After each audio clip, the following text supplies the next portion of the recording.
Hello friends, welcome back to our channel. భారత్లో మత స్వేచ్ఛ నానాటికి దారుణంగా తయారవుతుందని, కాబట్టి ఆ దేశాన్ని బ్లాక్ లిస్టులో పెట్టాలని అంతర్జాతీయ మత స్వేచ్ఛపై అమెరికా ప్రభుత్వ ప్యానెల్ ఒకటి తాజాగా నివేదిక ఇచ్చింది. ఈ మేరకు భారత్పై ఆంక్షలు విధించే అంశాన్ని కూడా పరిశీలించాలని యుఎస్ ప్యానెల్ బైడెన్ సర్కార్కు సూచించింది. దీంతో ఇప్పుడు యుఎస్ ప్యానెల్ నివేదిక అంతర్జాతీయంగా చర్చనీయాంశమవుతుంది. పూర్తి వివరాలు తెలుసుకునేందుకు వీడియోను స్కిప్ చేయకుండా ఎండ్ వరకు చూడండి. లౌకిక రాజ్యంగా కొనసాగుతున్న భారత్లో మత స్వేచ్ఛ ఉల్లంఘనలు పెరిగిపోతున్నట్లు గతం నుంచి నివేదికలు వస్తూనే ఉన్నాయి.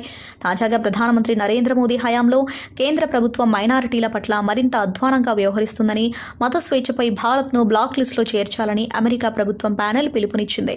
అంతర్జాతీయ మత స్వేచ్ఛపై యుఎస్ కమిషన్ సిఫార్సులను అందిస్తుంది, కానీ విధానాన్ని అమలు చేసే అధికారం లేదు.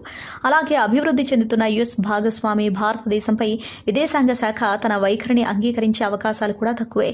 వాస్తవానికి ఇలాంటి ఉల్లంఘనలపై యుఎస్ విదేశాంగ శాఖ ప్రతి సంవత్సరం బ్లాక్ లిస్ట్ జాబితా ప్రకటిస్తుంది. అయితే ఇప్పుడు యుఎస్ ప్యానెల్ ఇచ్చిన నివేదిక ఆధారంగా తమ భాగస్వామి అయిన భారత్పై బైడెన్ సర్కార్ అంత తీవ్ర చర్యలు తీసుకునే అవకాశాలు మాత్రం లేవని చెప్పాలి. అమెరికా విదేశాంగ శాఖ ప్రతి సంవత్సరం మత స్వేచ్ఛపై ప్రత్యేక శ్రద్ధ చూపే దేశాల జాబితా విడుదల చేస్తుంది. అలాగే మెరుగుదల లేకపోతే ఆంక్షలు కూడా విధిస్తుంది. ఇదో స్వతంత్ర కమిషన్. దీని అధ్యక్షుడు, సభ్యులను అమెరికా చట్టసభ కాంగ్రెస్ నియమిస్తుంది.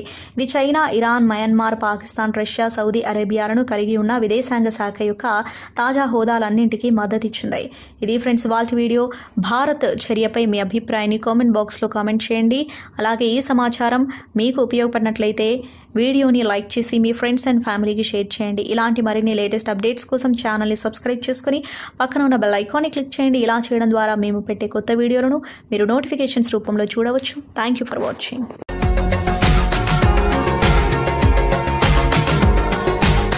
మరిన్ని అప్డేట్స్ కోసం మా ఛానల్ని సబ్స్క్రైబ్ చేయండి.